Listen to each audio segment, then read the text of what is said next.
Hello fellow Tarnished, in this video I will be sharing 3 of my favorite builds in Elden Ring. With each build, I have finished the game from start to finish and I'm currently recording a gameplay series in which I'm walking through the game as one of the builds.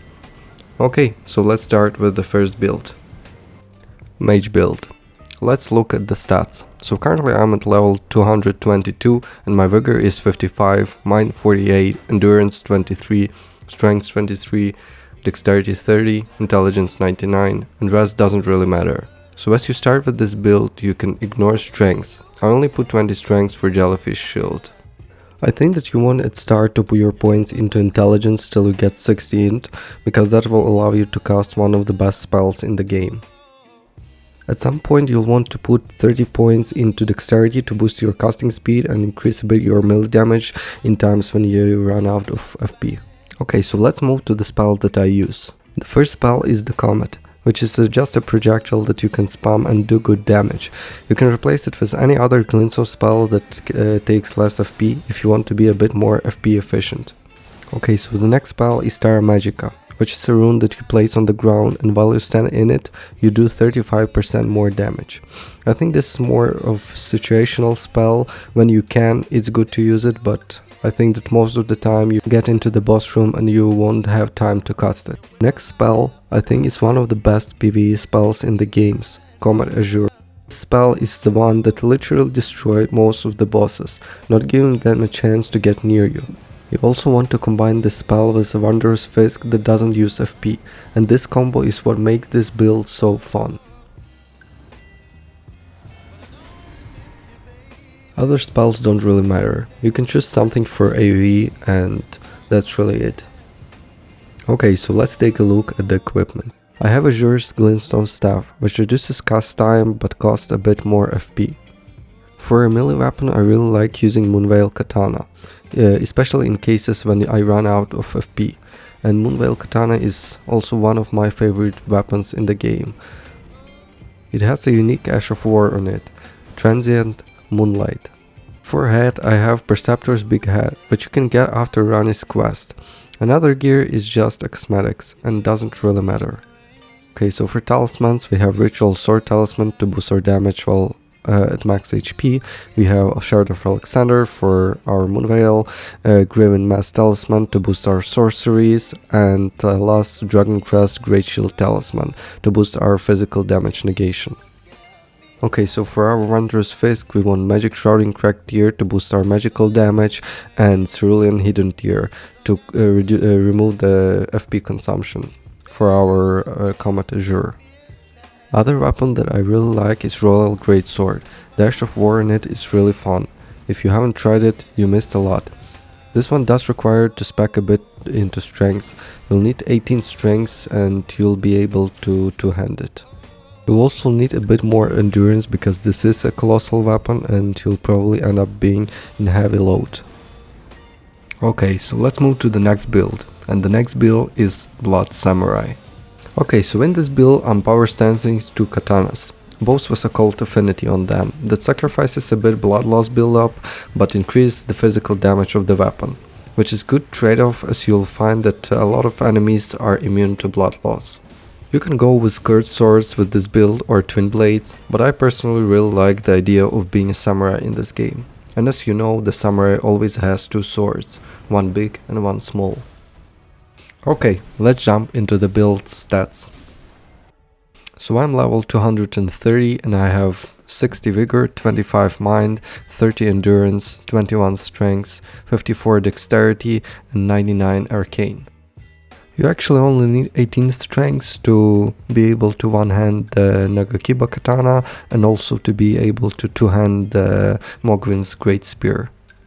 For a weapon I am building a Nagakiba Katana with Unsheath Ash of War in it with Occult Affinity.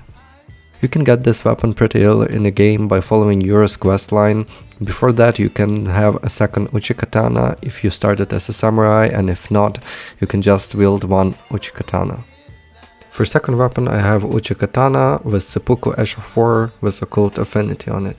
For secondary weapon I have Mogwin's Sacred Spear just for the Ash of War it has, which I personally use when I deal with a group of enemies. For the head I have White Mask to boost AR on blood loss. For the chest I have Raptor's Black Feather to boost jumping attacks, and dress doesn't really matter.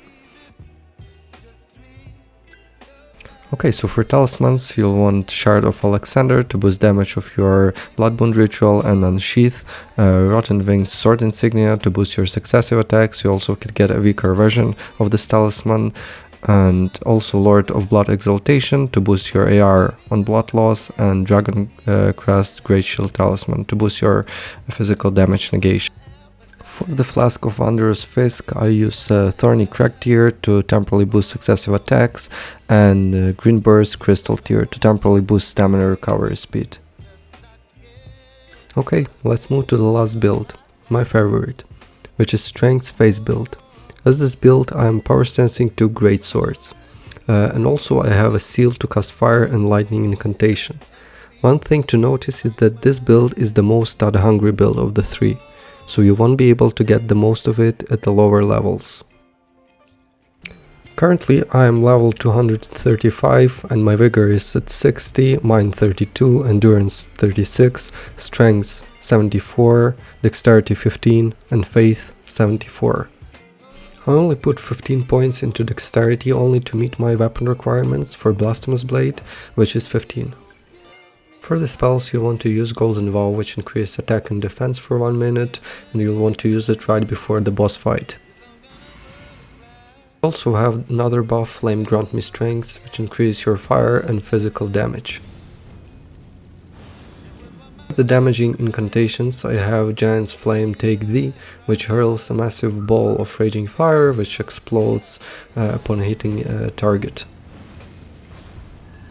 I also have Lightning Spear, which is an incantation that has good range and decent damage. Burn of Flame, which is a great incantation for bigger enemies, especially if they are weak to fire. You will also notice that during the cast animation you will kneel and often enemy attacks will go over your head. And Ancient Dragon Lightning Strike, which is in my opinion one of the strongest incantations in the game. It is also best to use on larger enemies. As for the rest of incantation, you can use whatever you like, although I would recommend having a fire or a lightning incantations. Okay, let's move to the equipment. And in my right hand I'm wielding Blasphemous Blade, which is one of the most broken weapons in the game.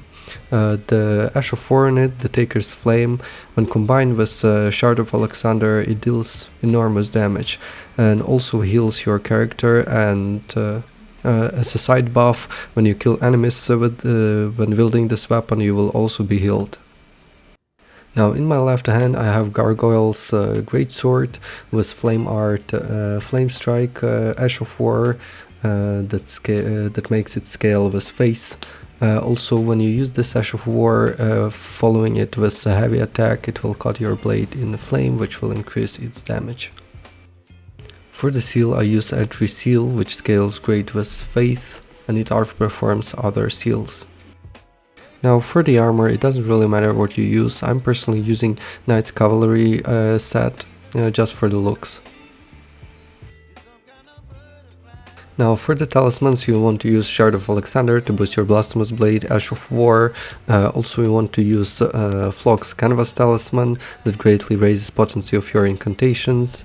You also want to use Fire Scorpion Charm that raises fire damage but lowers your damage negation, and Dragon Crest Great Shield Talisman, which greatly boosts your physical damage negation. You can also wear a Lightning Scorpion Charm if you feel like you can take a bit more damage, because that will also boost your lightning incantations. And for the Flask of Wondrous Fisk I'm using Flame Shrouding Cracked Tear and Lightning Shrouding Cracked Tear to boost both fire and lightning damage. And that's it. Thanks for sticking to the end of the video.